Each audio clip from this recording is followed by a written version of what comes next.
Hello YouTube, welcome back from my stoep.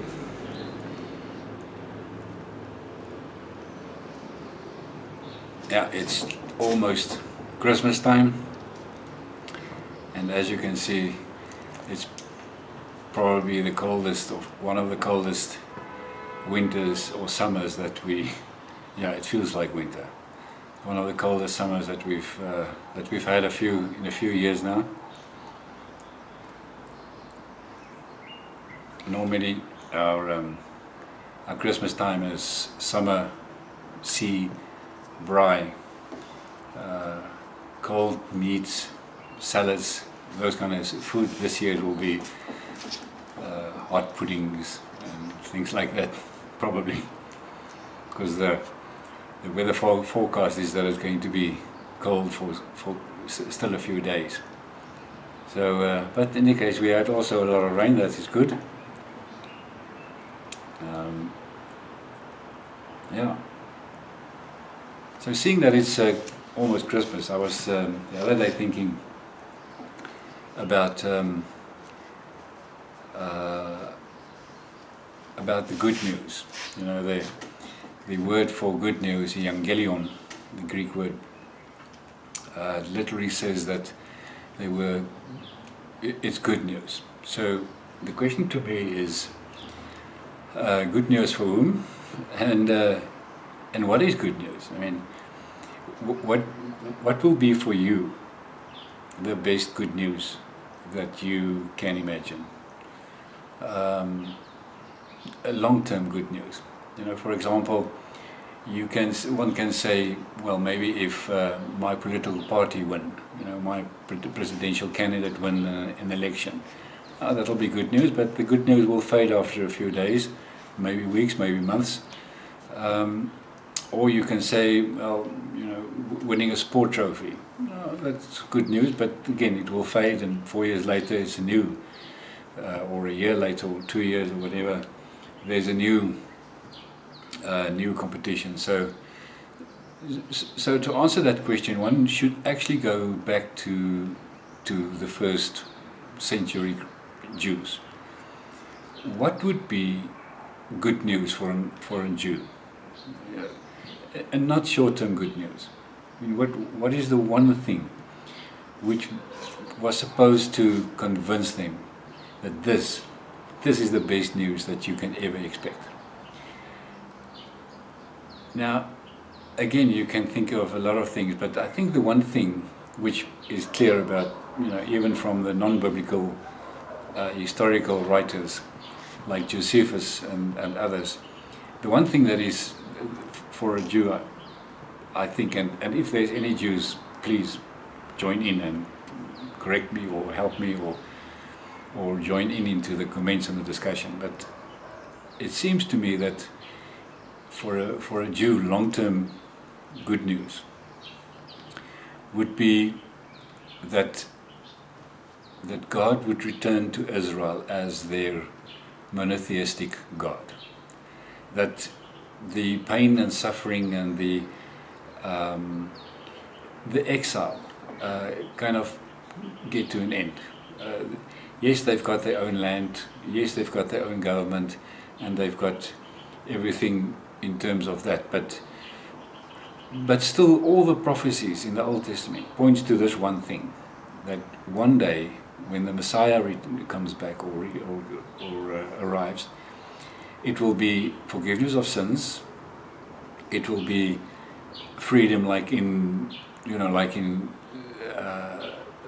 slavery, Exodus, when they left Egypt, kind of back to the Holy Land, so that their land would be theirs again.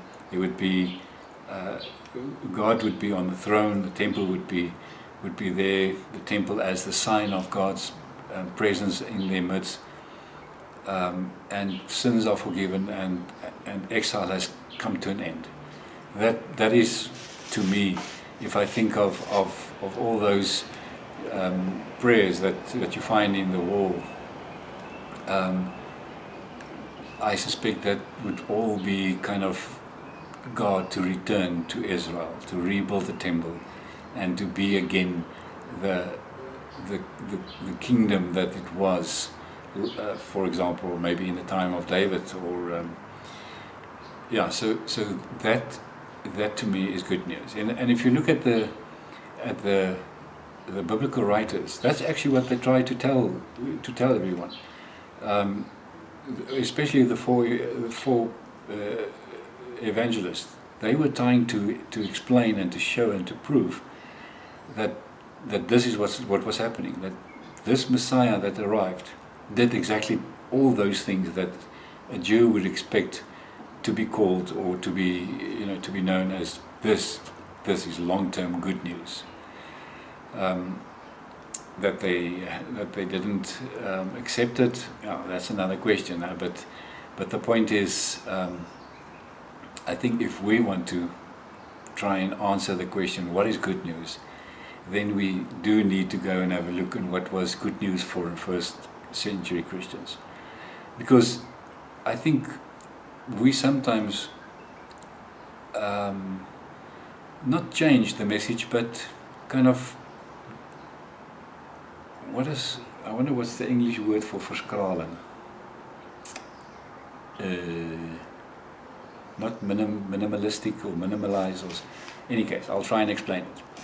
I think what we did over the years, over let's say 2,000 years after the first century Christians, is that we took the message and implied or applied the good news to our current situation. So in terms of religion, modern Christian today will probably say that good news is that my sins are forgiven and I will go to heaven. That's probably that was never an issue in the Old Testament or in the New Testament. In fact, all four evangelists never speak of going to heaven, kind of as a thing. So actually, Revelation says that heaven will come down to earth. But that's another topic. But what we've made of it, and that's why I was trying to find a word for verskralen, is we made of the gospel message, we actually made it very small. It is that too, but I think it's much, much more than just forgiving our sins and going to heaven. So yeah, that got me thinking, especially now in Christmas time. What would be good news? What did they in the first century understood as good news, especially the evangelists, and what did we make of it, and what should we make of it? If we want to take the gospel to the world, we should be as close as possible to the original meaning of good news. Maybe that is why a lot of people doesn't seem to think of the gospel as good news. If I preach that there will be hell and brimstone, that's not good news, is it? And I'm not saying it's not true. I'm just saying that the focus of good news, if we want to go to the world and tell the world we've got good news, we should actually stick to what it originally meant, and then try to translate that into 2,000 years later.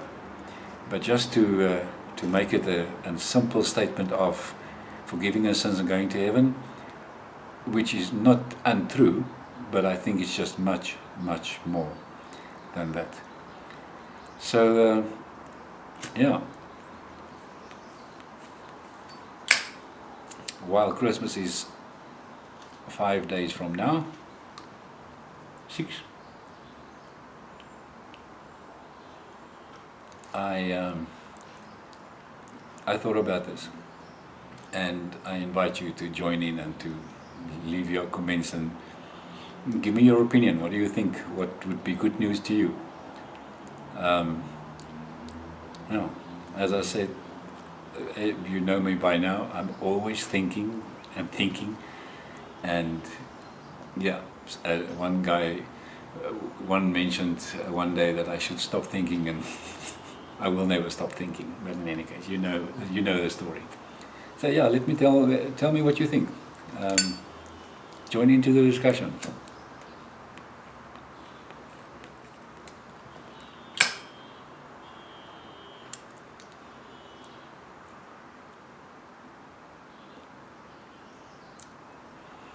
Thank you for watching, and hope I'll see you soon.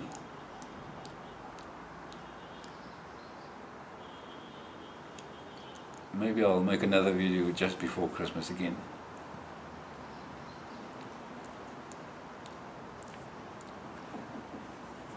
Thank you for watching. Please subscribe.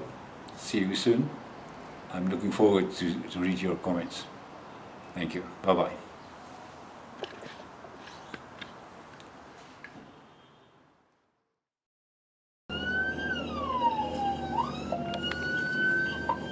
We're at a dead end now.